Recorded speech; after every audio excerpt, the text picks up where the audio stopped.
Hello viewers, tutorials for graphic design and MS অফিসের পক্ষ থেকে আমি মোহাম্মদ মাসুক মুক্তিদির আপনাদের আজকে টিউটোরিয়ালটি দেখার জন্য স্বাগতম জানাচ্ছি। আজকে আমরা শিখব যে এমএস এক্সেল 2010-এ কীভাবে পেজ সেট করা যায় পেজ লেআউট অপশনের মাধ্যমে। তো চলুন আমরা আমাদের টিউটোরিয়ালটিতে ফিরে যাই। তো প্রথমে আপনাদের কম্পিউটার থেকে এমএস এক্সেল 2010 সফটওয়্যারটি ওপেন করবেন এবং ওখানে একটা ফাইল নিয়ে আসবেন। তো আমি আমার যে টেক্সট ফাইল ছিল ডেস্কটপে, আমি ওই ফাইলটি ওপেন করলাম।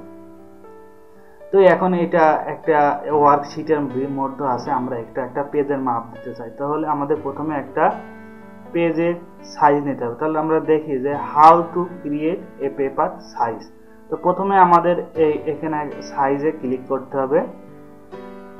সাইজে ক্লিক করার পর আমরা বিভিন্ন সাইজ নেব। যে সাইজটা নিলাম আমরা এই সাইজটা বর্ডারের মাধ্যমে বা বাউন্ডারির মাধ্যমে চলে আসবে টেক্সট বাউন্ডারি। আবার সাইজ নিলে আবার আরেকটা বাড়বে। তো আমরা এটা লেটেস্ট সাইজ 11.69 এবং 8.69। তো আপনারা এই মাপটি এভাবে একটা পেজ সাইজ নিতে পারবেন। তো এখন আমরা দেখব যে কিভাবে এমএস এক্সেল 2010-এর মার্জিন দিতে হয়। তো মার্জিন দিতে হলে আমাদের মার্জিনে ক্লিক করতে হবে। ক্লিক করে আপনারা এখান থেকে একটা মার্জিন সিলেক্ট করে দিতে পারবেন, আবার এখান থেকে কাস্টমাইজ মার্জিনও করতে পারবেন। তো এখানে জাস্ট এইভাবে আপনারা এইভাবে আপনারা জাস্ট ওকে করবেন, করলে এটা জাস্ট কাস্টমাইজ হয়ে যাবে। তো এখন আমরা দেখব যে কিভাবে এই পেপারটি পোর্টল্যান্ড থেকে ওরিয়েন্টেশন করা যায়। তো আমরা এই ল্যান্ডস্কেপে করা যায়।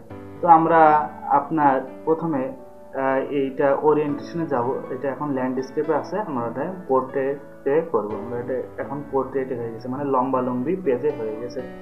এখন আমরা এটাকে আমরা ল্যান্ডস্কেপে করতে হলে জাস্ট এটা সিলেক্ট করে ল্যান্ডস্কেপে তৈরি করতে হবে। তো এখন যদি আমরা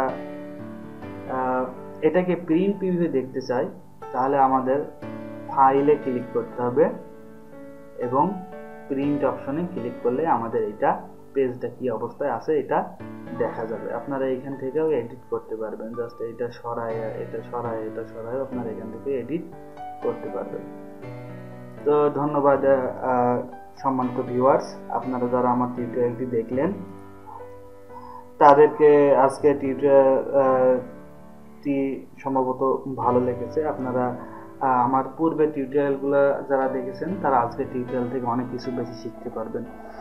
তো আমার টিউটোরিয়াল যদি ভালো লেগে থাকে তাহলে অবশ্যই আমার ইউটিউব চ্যানেলটি আপনারা সাবস্ক্রাইব করুন, আমার চ্যানেলটি সাবস্ক্রাইব করবেন এবং এই ভিডিওটি আপনাদের ফেসবুক পেজে শেয়ার করতে অবশ্যই ভুলবেন না। তো ধন্যবাদ সবাইকে।